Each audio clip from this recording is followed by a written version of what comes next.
compartido su experiencia en el Hospital General de México. Vamos a inmediatamente pasar a la conferencia magistral y dejo aquí la coordinación al doctor Luis Muñoz, a la doctora María Emilia Delfino y al doctor Sergio Sánchez.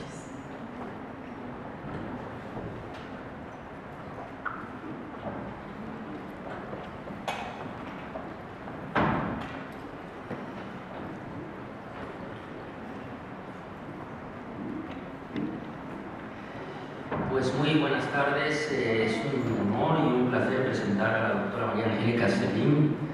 Ella estudió la carrera de Medicina en la Universidad Nacional de La Plata, en la provincia de Buenos Aires, Argentina. Su especialidad en anatomía patológica la desarrolló en el Deaconess Hospital de Boston, Massachusetts, y la subespecialidad en dermatopatología en ese mismo hospital con un programa avalado por la Universidad de Harvard. En 1999 se integró a la unidad de dermatopatología de la Universidad de Duke, en Carolina del Norte, misma que actualmente dirige, al igual que el programa de residencia, el fellowship de dermatopatología del Hospital Universitario de Duke. Sus intereses clínicos abarcan las enfermedades inflamatorias y neoplásicas de la vulva, diversas lesiones pigmentadas, el campo de los linfomas cutáneos y las alopecias, y en investigación, por tanto, ha desarrollado trabajos relativos a melanomas y linfomas cutáneos, lesiones inflamatorias y pigmentadas de la vulva. La doctora Selim es miembro de múltiples sociedades nacionales e internacionales, entre ellas la Sociedad Internacional de Dermatopatología, la Sociedad Internacional para el Estudio de las Enfermedades Vulvovaginales y el Consejo Americano de Linfomas Cutáneos. Desde luego, con este historial ustedes adivinarán que tienen múltiples publicaciones. Yo, en los archivos que yo pude consultar, registré 81 artículos. En este año nada más 5, prácticamente uno por mes, el último el mes pasado, publicado en el Journal of American Academy of Dermatology sobre alopecia fibrosante frontal. Les dejamos pues en manos de la doctora Angélica Selim. Bueno, muchísimas gracias por semejante introducción y buenas tardes a todos. Es un placer estar con ustedes en este meeting. Agradezco inmediatamente con el comité de haberme invitado y especialmente a la doctora Marcela Sá, que me contactó personalmente. Y les cambio un poco de temas. Hemos estado hablando de melanomas y yo les voy a hablar de linfomas. Es otro gran tópico neoplásico a nivel cutáneo. Y el área que definimos fue los linfomas CD8. Cuando nosotros hablamos de linfomas CD8 hablamos de complejidad. Y la pregunta es, ¿por qué complejidad? Estos son los pacientes con linfomas CD8. Complejidad a nivel clínica. Miren la variedad de presentaciones clínicas. Complejidad a manifestaciones sintomáticas de estos pacientes. Complejidad histológica, molecular. Para mí, cada vez que estoy con uno de estos pacientes es como un rompecabezas, donde tengo diferentes piezas de información que necesito poner juntas para llegar a un diagnóstico final. Pero cuando estoy enfrente de ese rompecabezas siempre me pregunto, ¿cuál es la llave que me va a ayudar a mí como patólogo, a ayudar a mi clínico a tener un diagnóstico final? ¿Cuál es la clínica? ¿Cuál es la histopatología? ¿La atención que voy a confiar? ¿O el elemento molecular que va a definir mi diagnóstico? Y por eso cuando estaba mirando este tópico dije, ¿por qué no aproximarlo como lo hago yo todos los días en mi unidad? Tomar 2 pacientes y ir juntos con ustedes trabajando estos pacientes, llegando a un diagnóstico final y demostrando cómo utilizamos las técnicas para los diagnósticos de estos pacientes. Y así tenemos nuestro primer caso. Es un hombre de 41 años. En el 2010 el paciente desarrolló 2 nódulos eritematosos, uno en el abdomen, en el otorrinolaringos izquierdo. Se consideró que era un elemento inflamatorio, un folículo. Le dieron antibióticos, por supuesto, el paciente no recuperó. Siguió desarrollando más lesiones, una pequeña pápula. Por una razón desconocida, porque no fue tratado primero en mi institución, decidieron hacer una biopsia en la pápula y el diagnóstico fue de un elemento inflamatorio. El paciente continuó empeorando y entonces ahí sí lo refirieron a nuestra institución. Este es el paciente. Este es uno de los extremos, y van a ver que en estos casos, este es uno de los extremos de los presentaciones. solamente un nódulo, el paciente relativamente saludable, sin antecedentes, que cuando nosotros lo miramos a nivel de imágenes no hay evidencia de ningún elemento interno de enfermedad, pero cuando lo miramos a nivel histológico tiene la siguiente información que vamos a ver. Esta fue la biopsia del nódulo, ulcerado y una infiltración masiva dérmica. Cuando miramos las células que se encuentran en la dermis, son medianas a largas, combinación con muy marcada apoptosis de las células, algunas células inflamatorias, algunas células que tienen núcleos marcados y algunos hasta en forma de herradura. Estos son los marcadores. El CD3, parcialmente positivo. El 20 de linfocitos B, realmente poca reacción en el patrón. Era predominantemente CD8. CD4 solamente elementos reactivos, CD30 marcado positivo, y también me demostraba que había un elemento citotóxico. En resumen, yo sabía que era un infiltrado en la dermis, que era CD8, que tenía marcador CD30 y que era citotóxico. Y después vamos a ver el IM, que era otra pieza importante que vamos a utilizar en el futuro, era negativa y alta negativa, y tenía un clon. Mi otro paciente, un hombre de 60 años, en el tronco y en la mejilla presentaba lesiones en placas, máculas, tumores ulcerados. Como ves, es el extremo de la situación de los CD8. Tenía positividad en el CD3, pero tenía negatividad en el 4, tenía positividad marcadamente en algunas zonas por el 8, 56 IBB era negativo, y en la sangre también tenía un marcado elemento de CD8 que combinaba con elemento en la piel. El otro extremo que vemos en el CD8, estos tumores muy ulcerosos, muy infiltrativos, diseminados en estos pacientes. El marcado infiltrado en la dermis también, como en el otro paciente, ahora está extendiéndose en el tejido subcutáneo. Un elemento que me llamó la atención cuando estaba viendo a este paciente. Los linfocitos tenían gran atracción a las epidermis. Una gran atracción que se demarcaba por unidades de linfocitos o grupos de linfocitos en la epidermis. Las células no solamente iban a la epidermis, sino que difusamente me infiltraban la dermis y eran medianas, pequeñas y algunas largas, una combinación de tamaños. Nuevamente, mis inmunomarcadores me estaban demostrando que eran células T, que eran células CD8, que no había perdido marcadores antigénicos tempranos y que tenían un elemento citotóxico. Nuevamente, la misma combinación que mi paciente anterior. Y acá tenemos el resumen del segundo paciente. Entonces, estas son las caras de los CD8. ¿Cómo las trabajamos? Bueno, vamos a ver qué puede ser un CD8, cuáles son los linfomas que se expresan de esta forma. Y como todo dermatopatólogo, me gustan las clasificaciones. Es una forma sistemática de aproximar los linfomas.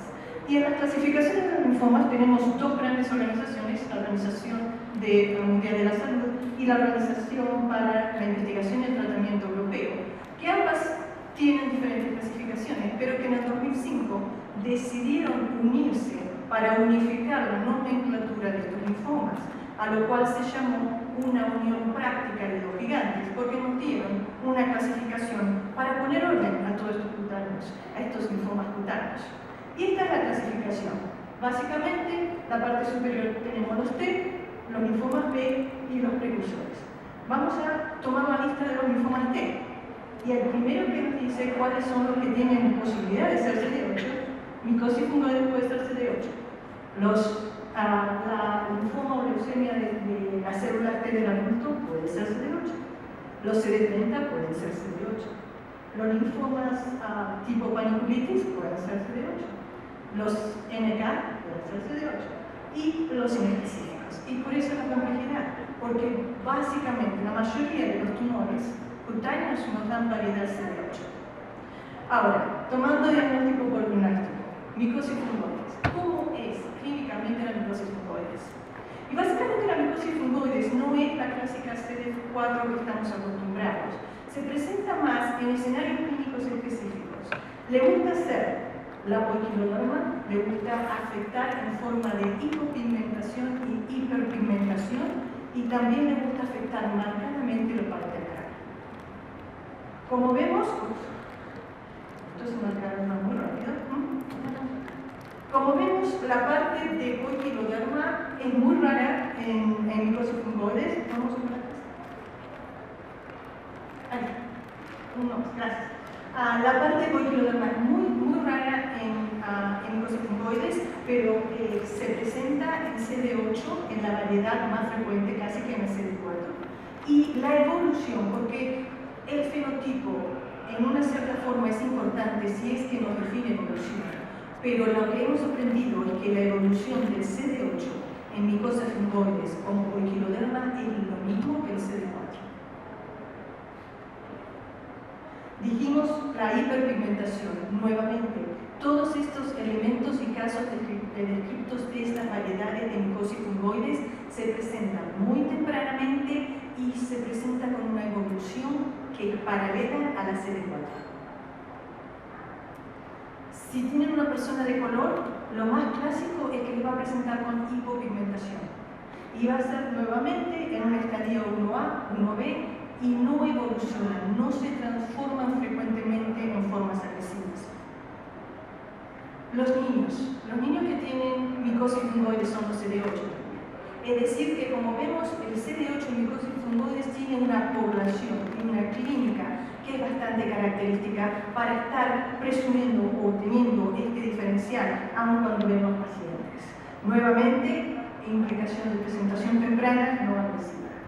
Ahora, el problema de que CD8 marca o no agresividad fue estudiado en la micosis fungoides, y lo que hizo este grupo de Austria fue una cosa muy simple. Tomó las micosis fungoides, las dividió en la CD4, CD8 y después algunas que eran doble negativas y las comparó en evolución, y la evolución fue lo mismo. Y la segunda pregunta de estos pacientes, de este grupo, con estos son los CD8, fue ¿qué pasa si estos pacientes son clonales? Si son clonales, ¿evolucionan diferente uno de otro grupo? Y la respuesta no. El fenotipo y la clonalidad en formas tempranas de micosis fungoides no definen ninguna evolución del paciente, no los hacen hacer eso. Y yo hice lo mismo, dije, bueno, es nuestra institución representativa de lo que se representa la literatura o lo que aprendemos. Nosotros tenemos una base de datos con 600 casos de micosis fungoides y son datos de pacientes que tienen evolución en la institución por 30 años. Conseguimos 25 casos, que era lo que esperábamos, y le preguntamos a los datos que podemos conseguir: ¿es esto real de la hipopigmentación y la poikiloderma? ¿Y es diferente en la evolución? Y encontramos que levemente las mujeres estaban más afectadas. Ustedes saben que micosis fungoides es usualmente más en los hombres. Se presenta a un poco más temprano, especialmente las formas hipopigmentadas e hiperpigmentadas. Después vemos que las presentaciones son de máculas en los pacientes blancos, que tenemos una gran población blanca en nuestra institución. Los hipopigmentados fueron la gente de color, y vimos que no quiere aparecer la poikiloderma, lo que esperamos también. Las poikilodermas son muy raras, todos en un estadio muy temprano, y la mayoría son estables, no progresivos. La inmunofenotipo es lo que estaban esperando para cualquier micosis fungoides. Lo que nos llamó la atención, que es un dato que puede afectar o dar base a por qué estos pacientes no son diferentes, es que estos mismos pacientes en nuestra institución usualmente son biopsiados muchas veces a través de la enfermedad, y el mismo día de la consulta a veces se los biopsian 3 lesiones diferentes. Estos pacientes pueden presentar CD8 y CD4 al mismo tiempo. Es decir, que el paciente o lo coexpresa, o a veces algunos pacientes empiezan con 4 y terminan con 8.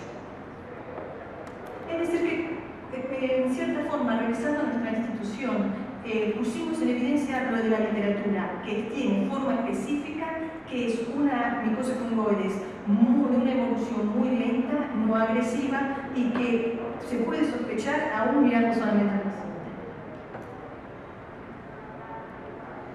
Mirando a mis pacientes no tenía resolución para ninguno de ellos, no era ninguno de ellos micosis fungoides. Entonces seguí la lista y dije, bueno, micosis fungoides no es, ¿cuál es mi segunda opción? Ok, puede ser linfoma o leucemia de células T en el adulto. Y básicamente es una enfermedad con un background, una enfermedad de un virus que infecta, que es el virus de la leucemia linfoma de células T del adulto.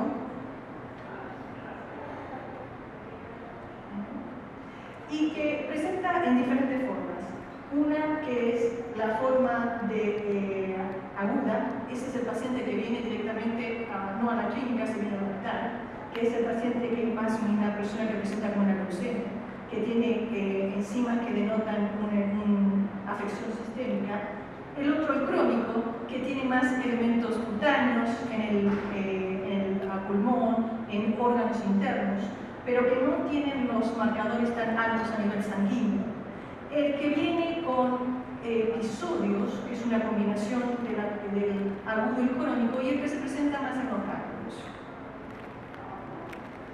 Las lesiones cutáneas, tenemos máculas, pápulas, nódulos, las células son medianas a grandes, tienen la misma característica de las otras lesiones. La forma aguda es esta, es el paciente que viene usualmente con una eritroderma difusa y con algunas lesiones cutáneas, pero que es la persona que ustedes inmediatamente identifican que está pasando algo a nivel sistémico. Y ahí nuevamente los marcadores, los síntomas ven en el paciente. Este paciente realmente es un paciente que va a tener una evolución muy agresiva y la sobrevida usualmente es de un año.